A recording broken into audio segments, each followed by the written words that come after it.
Hello dear students, आज हम बात करेंगे सेंटर ऑफ सिमेट्री पे, या इसको हम और एक नाम कहते हैं इन्वर्जन सेंटर। मैं यहाँ पे लिखूँगा इन्वर्जन सेंटर या सेंटर ऑफ इन्वर्जन, और इसे हम सिंबल आई से दिखाते हैं। आई स्टैंड्स फॉर इन्वर्जन। समझ में आया ना। अब देखो ये है क्या, ये सेंटर ऑफ इन्वर्जन या पॉइंट ऑफ इन्वर्जन भी बोल सकते हैं आप इसको। तो एक्चुअली एक पॉइंट रहता है, ये एक ऐसा पॉइंट है जिसके ऊपर अगर आप लाइन ड्रा करेंगे, चाहे आप राइट साइड में करें, लेफ्ट साइड में करें, किसी भी साइड में करें, अगर आप लाइन एक ड्रा करते हैं, इस लाइन के एक सिरे पे जो चीज़ आपको मिलेगी वही आपके इस लाइन के अपोजिट सिरे पे भी मिलेगी जब आप उतनी ही डिस्टेंस कवर करेंगे। तो ये बात आपकी समझ में नहीं आई है ना, नहीं आई। चलो मैं दिखाता हूँ आपको एक चीज़। सपोज एक लाइन है मेरे पास में, ये है ए और ये है दूसरा ई। अगर इस ए और ए के दरमियान यहाँ पे सेंटर में एक पॉइंट ले लूँ मैं, ये पॉइंट, दिस पॉइंट, इस पॉइंट के बिल्कुल सपोज मैं चलता हूँ इतनी डिस्टेंस, मुझे यहाँ पे ए मिलता है, ठीक है। और अगर मैं इतनी डिस्टेंस इसके अपोजिट साइड में मतलब जाऊँ और मुझे यहाँ पे भी ए मिले, यानी इसका हम शक्ल मिल जाए, तो मैं ये कहूँगा कि ये जो सेंटर है, इस सेंटर को मैं कहूँगा ये है सेंटर ऑफ इन्वर्जन। समझ में है ना, ये इन्वर्जन सेंटर या सेंटर ऑफ सिमेट्री भी बोलते हैं इसको, ठीक है। अब मैं आपको एक रियल मॉलिक्यूल बताता हूँ जो मॉलिक्यूल हकीकत में है। आप लोगों ने एस्टाइलिन का नाम सुना है। एस्टाइलिन कैसे है? कार्बन, ट्रिपल बॉन्ड कार्बन, यहाँ पे हाइड्रोजन, यहाँ पे हाइड्रोजन। अगर मैं आपसे पूछूं क्या इसमें सेंटर ऑफ इन्वर्जन है, आप बोलेंगे है, और यहाँ पे है। क्यों? क्योंकि जितनी डिस्टेंस हम यहाँ से यहाँ जाएंगे, अगर हम इतनी डिस्टेंस यहाँ से यहाँ जाएंगे तो हमें इसके दोनों सिरों पे, दोनों अपोजिट एंड्स पे एक ही चीज़ मिलेगी, दैट इज़ हाइड्रोजन। और बिल्कुल जितना आप यहाँ से जाएंगे उतना ही अगर आप यहाँ से जाएंगे, जो जो स्टेशन आपको यहाँ से यहाँ मिलेगा वही स्टेशन आपको यहाँ से यहाँ पे भी मिलेगा। यानी जैसा ये राइट साइड में है, इस पॉइंट के राइट साइड में, वैसे इस पॉइंट के लेफ्ट साइड में भी है। तो फिर मैं इस पॉइंट को बोलूँगा कि ये पॉइंट ऑफ इन्वर्जन है या सेंटर ऑफ इन्वर्जन है। अब मैं और एक चीज़ दिखाता हूँ आपको। सपोज ये है C double bond O, C double bond O, इसे कहते हैं हम कार्बन डाइऑक्साइड। इस कार्बन डाइऑक्साइड में सेंटर में कार्बन है, मैं इसको ब्लैक कलर से बनाता हूँ, ठीक है, इसको बनाता हूँ ब्लैक कलर से, राइट। उसके बाद में दो बॉन्ड है, फिर आपको और एक चीज़ मिलती है, दैट इज़ ऑक्सीजन, जिसको मैं यहाँ पे ब्लू कलर से बनाता हूँ, ठीक। और फिर अगर मैं यहाँ पे जाऊँ लेफ़्ट साइड में इतनी डिस्टेंस, तो आपको और एक ब्लू डॉट मिलेगा, दैट इज़ ऑक्सीजन, ठीक है। ये मैंने इसलिए बताया कि कुछ लोग सोचते हैं, जो बिगिनर्स रहते हैं ना, कई बार मुझे क्लास में स्टूडेंट्स भी ऐसे क्वेश्चंस पूछते हैं, इसलिए मैं यहाँ पे नहीं, कोई दूसरे स्टेट में पढ़ा रहा था, तब मुझे एक क्वेश्चन आया था। उसने कहा कि ये कार्बन जो है, कार्बन यहाँ पे इसका मुंह इस साइड खुला है, इस साइड नहीं। तो मैं ये बताना चाहता हूँ, ये कार्बन का सिंबल है। एक्चुअली कार्बन तो मैं स्फेरिकल ही कंसिडर करूँगा, जो चारों तरफ एक ही जैसा हो, इसीलिए मैंने आपके लिए बनाया ये। तो अगर आप यहाँ से यहाँ जाएंगे और यहाँ से यहाँ जाएंगे, आपको दोनों तरफ से एक ही जैसा माहौल मिलेगा, एक ही जैसा एनवायरनमेंट मिलेगा, या मैं बोलूँगा कि आपको एक ही जैसा लगेगा दोनों साइड से इस पॉइंट के ऊपर। तो फिर मैं बोलूँगा ये जो पॉइंट है, it is point of inversion, या इसको मैं बोलूँगा ये सेंटर ऑफ सिमेट्री। ये वो सेंटर है जिसके दोनों तरफ, दोनों साइड से बराबर बराबर है, ये यानी जो दोनों साइड से इक्वल है। समझ में आया? अब देखो मैं और एक चीज़ बताता हूँ आपको। आप इसको दूसरी चीज़ों से, यानी लाइन ऑफ सिमेट्री या प्लेन ऑफ सिमेट्री से कहीं कंफ्यूज मत होना, या उसके साथ में मिंगल मत करना। मैं बताऊँगा कैसे। सपोज़ मैं लूँगा ये एक मॉलिक्यूल है, सी डबल बॉन्ड सी, यहाँ पे एच, यहाँ पे भी एच, यहाँ पे भी एच, समझ में है ना, यहाँ पे भी एच। अगर आप इस मॉलिक्यूल को देखोगे, इसमें अगर आप एक लाइन पास करोगे इसके थ्रू ऐसे, इसको आप रोटेट करो, रोटेट करने के बाद में ये मॉलिक्यूल फिर ऐसा ही मिलेगा आपको। इसका मतलब इसमें लाइन ऑफ सिमेट्री है, राइट। अगर आप इसमें प्लेन डालोगे यहाँ पे, आप इसको दो इक्वल हिस्सों में, दो इक्वल पार्ट्स में डिवाइड कर सकते हैं, तो इसमें प्लेन ऑफ सिमेट्री भी है। अगर आप यहाँ पे ऐसा पॉइंट रखोगे, फिर आप देखोगे इस पॉइंट की इस साइड में जो है, क्या वही इस साइड में भी है? बिल्कुल है। इस साइड में जो है वही इस साइड में भी मिलता है? बिल्कुल है। या मैं अगर आपसे कहूँ कि इस पॉइंट की इस साइड में जो है वही इस साइड में भी है, तो इसमें सेंटर ऑफ सिमेट्री भी है, लाइन ऑफ सिमेट्री भी है और प्लेन ऑफ सिमेट्री भी है। यहाँ तक तो ठीक है, यहाँ कोई टेंशन नहीं है। अब मैं और एक मॉलिक्यूल बनाता हूँ। ये है मॉलिक्यूल C+C। यहाँ पे बनाऊँगा मैं H, राइट। यहाँ पे बनाऊँगा H, लेकिन यहाँ पे इस बार बनाऊँगा मैं Cl, यहाँ पे भी Cl। तो अगर मैं आपसे ये पूछूं क्या इसमें लाइन ऑफ सिमेट्री है, अगर आप यहाँ से ऐसे लाइन डालेंगे इसमें, इमेजिनरी लाइन, तो क्या ये इक्वल पार्ट्स में डिवाइड होगा? या अगर मैं इसके ऊपर ऐसे लाइन डालूं, फिर इसको ऐसे घुमाऊं, मैं घुमा के दिखाता हूँ आपको, इसको मैं रोटेट करता हूँ 180 डिग्री पे, ठीक है, 180 इस लाइन के ऊपर, तो ये मुझे क्या देगा? इस तरह का एक मॉलिक्यूल बनाएगा, C+C, ठीक है। C तो इस साइड में भी था, इस साइड में भी। अब ये H जो है इधर जाएगा और ये क्लोरीन इधर, यानी पोजीशन एक्सचेंज होगी, राइट। ऐसा ही होगा ना। देखो, अगर पहले H इधर था, क्लोरीन इधर था, अब आपने इसको पलटा दिया, अब क्लोरीन इधर, H इधर, ठीक वैसे यहाँ पे हो गया। अब अगर आप इसमें प्लेन डालना चाहेंगे,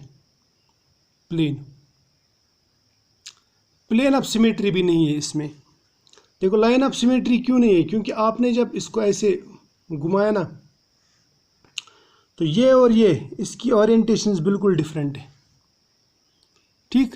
अब आप इसमें प्लेन डालेंगे तो प्लेन इसको दो इक्वल और मिरर इमेजेस में कन्वर्ट नहीं कर सकता, क्योंकि इसकी जो मिरर इमेज है वो ये बनेगी ऐसी इस साइड की, और इसकी मिरर इमेज ये बनेगी इस साइड, तो इसमें प्लेन ऑफ सिमेट्री नहीं है।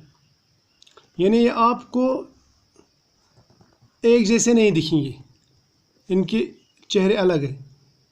मतलब अगर आप यहाँ से देखेंगे, इसका चेहरा ऊपर H है, नीचे क्लोरीन, इसका चेहरा देखो ऊपर क्लोरीन, नीचे H।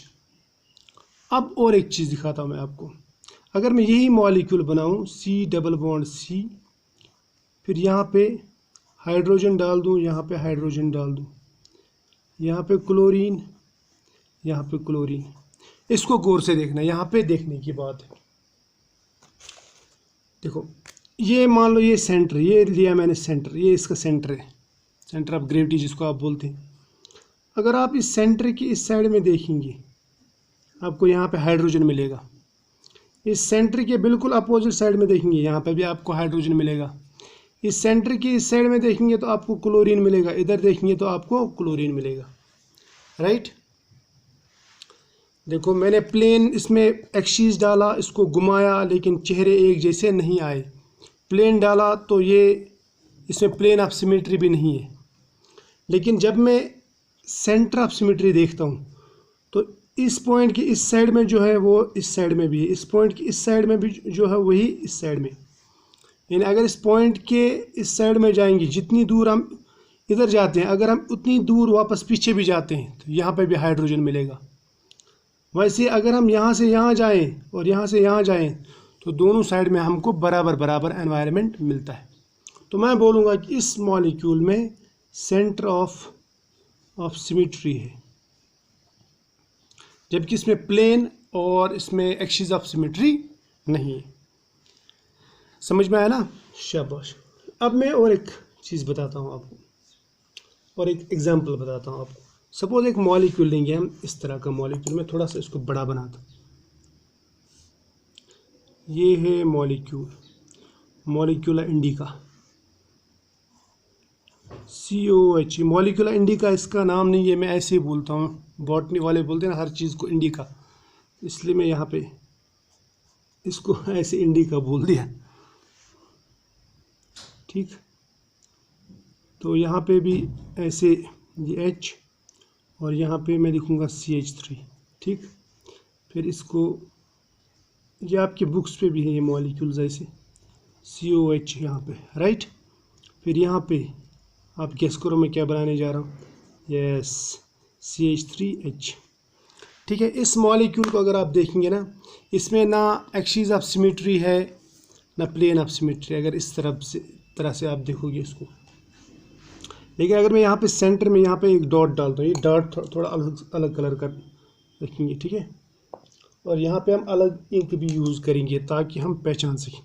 देखो आप ऐसे जाओ, ऐसे डायगोनली जाओ, ऐसे आपको इधर COH ग्रुप मिलेगा, राइट। अब आप समझ गए होंगे कि COH ग्रुप से मतलब है, उसका चेहरा कैसे वो नहीं मतलब, ठीक है। ये COH ग्रुप, और इसके बिल्कुल अपोजिट इसी लाइन के ऊपर ऐसे इसी लाइन पे जाओ, इसके अपोजिट साइड में, तो आपको यहाँ पे COH मिलेगा। यानी इसी डायगोनल पे जाओ, आपको इधर COH इधर भी COH, जो इस पॉइंट के थ्रू पास होती है लाइन, राइट। ये होगा एक बात। दूसरी बात, अगर आप यहाँ से यहाँ जाएंगे आपको CH3 मिलेगा। अगर इसी लाइन के ऊपर आप अपोजिट साइड में जाएंगे तो आपको यहाँ पे भी CH3 मिलेगा, राइट, शाबाश।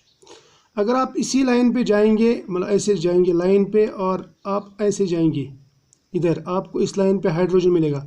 यही लाइन आप खींचो आगे, आपको इतनी अपोजिट डायरेक्शन में हाइड्रोजन मिलेगा। वैसे यहाँ पे भी, इसको मैं नहीं बनाऊंगा, लेकिन अब आपको समझ में आया होगा कि सेंटर ऑफ सिमेट्री क्या है। सेंटर ऑफ सिमेट्री यानी ये वो सेंटर है जिसके ऊपर अगर आप एक लाइन डालेंगे तो लाइन के दाएं साइड में, यानी एक साइड में जो चीज़ आपको नज़र आएगी वही उतनी ही डिस्टेंस पे दूसरे साइड में भी आपको नज़र आएगी, राइट। समझ में आया? चलो अब लास्ट पे मैं एक एग्जांपल जो हम इस पे हम इख्तिताम करेंगे, ठीक है। ये वाला एग्जांपल देखो, आप देखो ये एग्जांपल है, ये मॉलिक्यूल मैंने बनाया, ठीक है। ये डायमाइड टाइप का आपको दिख रहा है ये मॉलिक्यूल, क्योंकि इसमें 2 एमाइड ग्रुप्स हैं। अब इसमें आप अगर सेंटर लेंगे, ये है इसका सेंटर, सेंटर ऑफ ग्रेविटी जिसको मैं बोलूँगा, इस सेंटर के ऊपर अगर आप पहले ऐसे डायगोनल डालोगे, ऐसे आपको CH3 दिखेगा। इसके बिल्कुल अपोजिट साइड में उतनी डिस्टेंस कवर करोगे तो फिर से CH3, फिर इसी पॉइंट पे यहाँ से H, यहाँ से जाओगे तो यहाँ पे भी H। अच्छा, यहाँ से यहाँ जाओगे तो NH, यहाँ से यहाँ जाओगे तो NH, यहाँ से यहाँ जाओगे तो CO, यहाँ से यहाँ जाओगे तो CO। इसको मैंने थोड़ा सा उथल पुथल किया है ना, लेकिन अगर आप इस मॉलिक्यूल को गौर से देखोगे तो ये मॉलिक्यूल जो ये हमको देता है सेंटर ऑफ सिमेट्री। क्या देता है? Centre of symmetry. क्लियर? इसमें सेंटर ऑफ सिमेट्री। तो ये जो मैंने अभी तक आपको बताया, सेंटर ऑफ सिमेट्री बताया, या फिर प्लेन ऑफ सिमेट्री, या फिर एक्सिस ऑफ सिमेट्री, इसके अलावा और भी एक है इम्प्रॉपर एक्सिस ऑफ सिमेट्री, वो भी हम डिस्कस करेंगे। इसका बताने का क्या मतलब है?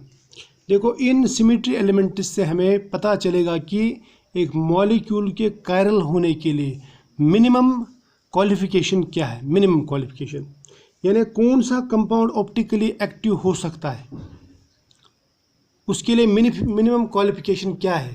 तो वो मिनिमम क्वालिफिकेशन जो है ना, उसके लिए हमें डिग्रीज जो लगती हैं वो डिग्रीज होती है सिमेट्री एलिमेंट्स। तो हम सिमेट्री एलिमेंट्स के बेसिस पे ही देखते हैं कि इसमें मतलब मिनिमम क्वालिफिकेशन, मिनिमम डिग्री कितनी होनी चाहिए। समझ में आया ना? तो ये हो गई एक बात।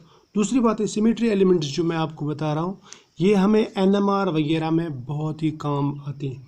इसको अभी से सीख लेना, जब NMR की बारी आएगी तो उस टाइम पे आपको ये समझने में मुश्किल नहीं होगा कि सिमेट्री क्या है, सिमेट्रिकल ग्रुप्स क्या है और एसिमेट्रिकल ग्रुप्स क्या है। समझ में आया ना? तो ये बहुत ही इम्पोर्टेंट चीज़ है। और एक बात, जो लोग आगे जाना चाहते हैं उनको भी वहाँ पे सिमेट्री, केमिस्ट्री में जो आगे जाना चाहते हैं उनके लिए सिमेट्री और ग्रुप थ्योरी बहुत ही इम्पोर्टेंट रहता है। ठीक है, तो फिलहाल आज इतना ही। हम मिलेंगे नेक्स्ट लेक्चर में नेक्स्ट टॉपिक के साथ में, ठीक है, तब तक के लिए बाय।